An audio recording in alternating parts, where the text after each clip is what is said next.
So, magbasa ko sa mga comment ninyo. Dili ko magbasa sa mga comments ninyo.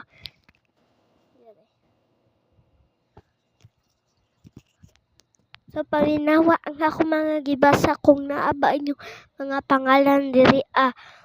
Kay kung naman yung mga pangalan diri dakong kaswerte. So, ana siya na. Ate katilaw na ba kag udong?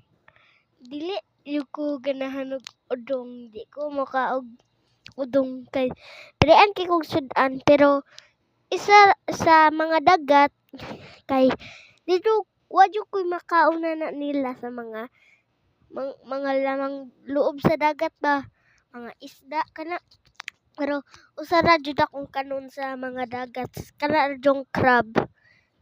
So dito ko makaog udong. So next comment ana siya na pila na edad sa imong ate. Edad sa ko ate 15. Pero akong kuya is 17. Kung mama kay 37. Akong papa 39. 39 or 38. Basta na siya sa mga 39 or 38. Ay, 39 jud. So, ako lola is 70. Ako sad is 7. Makailaman mo sa Facebook sa ako mama. Na ito daghan ako gipang post na kalibot suwi. I-search lang ninyo Jinilyn Caballero. So next comment. Ate pag-diet sa tambuka sa nimo ay. Di na ko kaya mag-diet kay kutasan ko mag-diet kay murag ka nang mag-diet ko ba magsuway kog diet di ko ka diet kay gutmon jud ko guys. Sorry kayo sa mga nag-request dyan na mag-diet ko, mag-diet. Jud ko ganahan. So next next comment.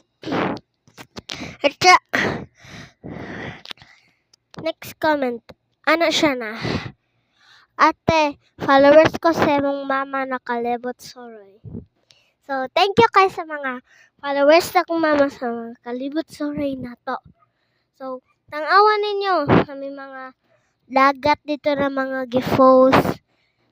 Nadyo dito akong real face. So, na dito daghan pagbabata na ako. Basta tang-awan ninyo kalibot sorry. So, next. Ana siya na. Ate, unsay pangan sa iyong mama, papa? Unsay pangan sa iyong pamilya? Ang pangan sa akong mama is Jinilyn Caballero.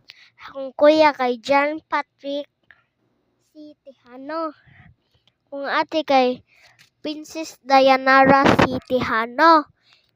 Akong lola basta Frida. Basta Frida man to. So, wadyo ko kabaw sa full name sa ko lola. So wait.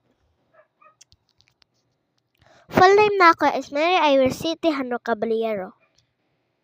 So, pero you can call me Shane or Inay. So, magpili lang mo Shane, Inay, Mary Iris. So, last comment.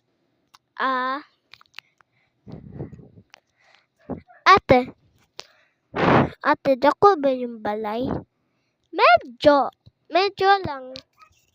Pero, diri sa kwarto sa akong recordan is gamay raghaman. So, akong kuya kahigda. So, comment for part 2 sa akong vlog. So, sa mga ingon na wa na ko vlog kay kanang busy ay kay naman good klase guys and ikaabot gud matug ko tapulan makay ko mag vlog mo sa mga nakaingon na wa na ko vlog so mali tong dahilan. So comment for part 2 para nasad ko mga comment ninyo.